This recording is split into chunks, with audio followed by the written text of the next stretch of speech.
Hi hello ಎಲ್ಲರಿಗೂ ನಮಸ್ಕಾರ. ನಾನು ನಿಮ್ಮ ರಶ್ಮಿ. ಇದು ಸೋಮವಾರದ ಮಿನಿ ಬ್ಲಾಗ್. ಸೋಮವಾರ ಮಾರ್ನಿಂಗ್ ಬೇಗನೆ ಎದ್ದು ಬಟಾಣಿ ನೆನೆ ಹಾಕಿದ್ದೆ ನೋಡಿ, ಹಾಗೆ ಹಾಲು ಮೊಸರು ತೊಗೊಂಡು ಬಂದು ನೆಕ್ಸ್ಟ್ ಮೆಂತ್ಯ ಸೊಪ್ಪನ್ನ ಕಟ್ ಮಾಡಿ ಇಟ್ಕೊಂಡಿದ್ದೆ.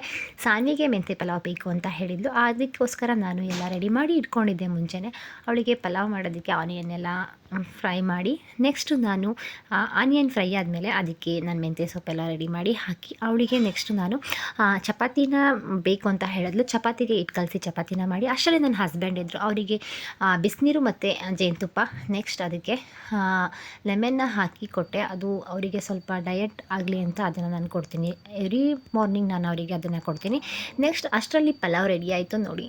ಪಲಾವ್ ರೆಡಿ ಆಗ್ತಾಯಿದೆ ನೋಡಿ. ಪಲಾವ್ ಯಾವ ರೀತಿ ಬಂದಿದೆ, ತುಂಬ ಚೆನ್ನಾಗಿ ಪಲಾವ್ ಬಂತು. ನಾನಿವತ್ತು ಬಾಕ್ಸಿಗೆ ಸಾನ್ವಿಗೆ ಚಪಾತಿ ಮತ್ತು ಪನ್ನೀರ್ ನೆಕ್ಸ್ಟು ಮೊಸರು ಗೊಜ್ಜನ್ನ ಹಾಕಿ ಕಳಿಸ್ತಾ ಇದ್ದೀನಿ. ಈ ಬ್ಲಾಗು ನಿಮ್ಗೆ ಇಷ್ಟ ಆಯಿತು ಅಂತ ಅಂದರೆ ಪ್ಲೀಸ್ ಎಲ್ಲರೂ ಶೇರ್ ಮಾಡಿ, ಸಬ್ಸ್ಕ್ರೈಬ್ ಮಾಡಿ, ಆದಷ್ಟು ಸಪೋರ್ಟ್ ಮಾಡಿ. Thank you for watching. Bye, take care.